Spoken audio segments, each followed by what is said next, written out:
One, welcome back.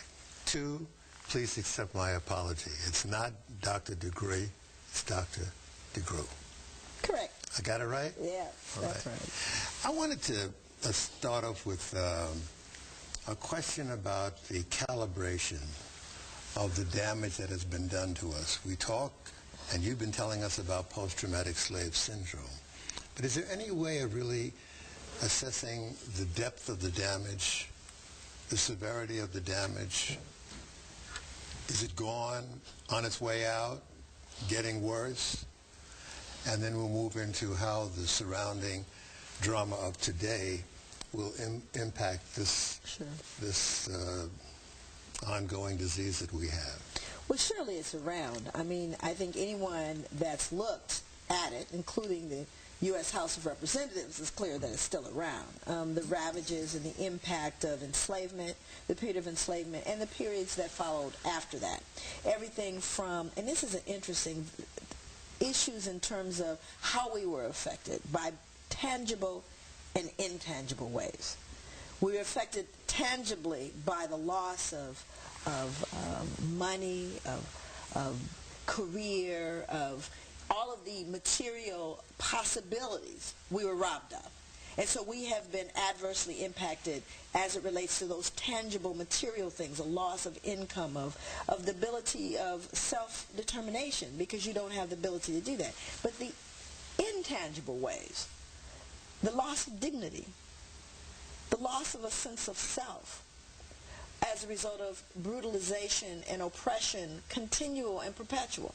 Now, the U.S. House of Representatives stated all this. This was a public statement made in 2008 where there's an admission. Now, let's be clear, I was never confused that that existed before they made that statement. It was as though, all of a sudden now, because before that, the playing field is leveled. What's wrong with you people? Why are you complaining? Right. We've all had an equal opportunity, the bootstrap stuff, the whole thing around that. This is what we were constantly told. You're complaining, you're trying to cast blame, you're trying to find excuses. I mean, all of these things were said, and now they go, oh, by the way, we have ravaged you, done horrible, brutal, inhumane things to you, which has impacted generations up to the present. And we promise to try to do better, essentially. They can say to you, well, we've been going along with the Black History Month for a long time. Didn't that help? Exactly. And even Black History Month doesn't tell the truth about the history. Everywhere I go when I talk about our experience and our history, my jaws fall open as though this is some obscure reality that they've never known, because it somehow missed the text.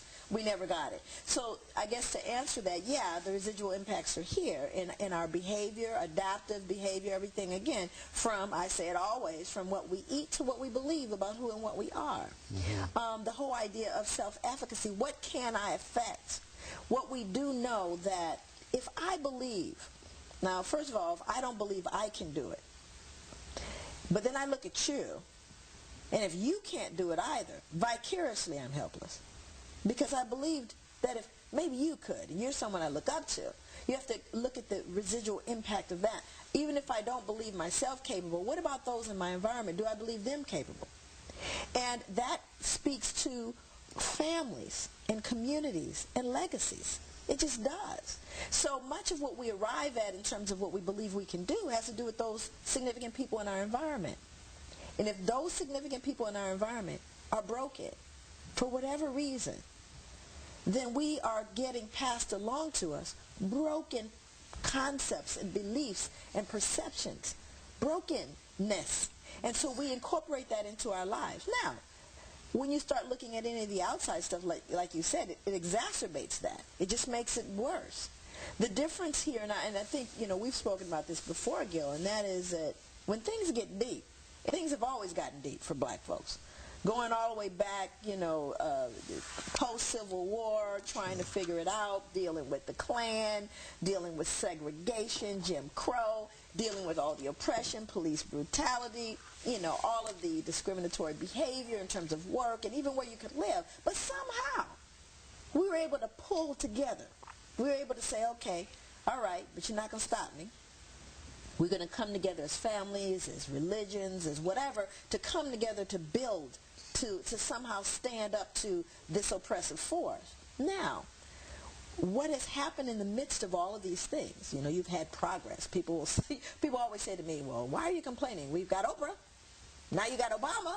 You know what I'm saying? There you are, you know, as though that somehow erases and eradicates centuries of oppression and institutionalized discrimination, which is alive and well. Let's be clear. None of that changed. But that's what they'll give to you, as the apologists will say, well, certainly, you know, everything is fine now. You know, you have, look at all these millions that, you know, Jay-Z makes. I mean, yeah, those kinds of things that somehow erase the reality of disproportionality on so many levels. But what we're seeing now is those families, the bedrock of our communities, which were often not only extended, but present for us in the times of crisis. They were there. And now we have single parents. Single parents raising a child, male or female, doesn't matter, by themselves. They don't even speak to their parents. There certainly are no grandparents present. So the bedrock that was there to sustain us is no longer there. And now we've had the less knowledge about who we are, less sense of self, which has been eroded by the society around us, which says you are what you have, the materialism, the, you know, American Idol, who wants to be a millionaire, cribs, and, you know, I'm going to get mine, essentially. Mm-hmm. That has deteriorated, further deteriorated our relationships. And as a result of that, now in this new crisis, what is the foundation that's holding us together? That's where we're going in this discussion. Let's take a break. We'll be back after this.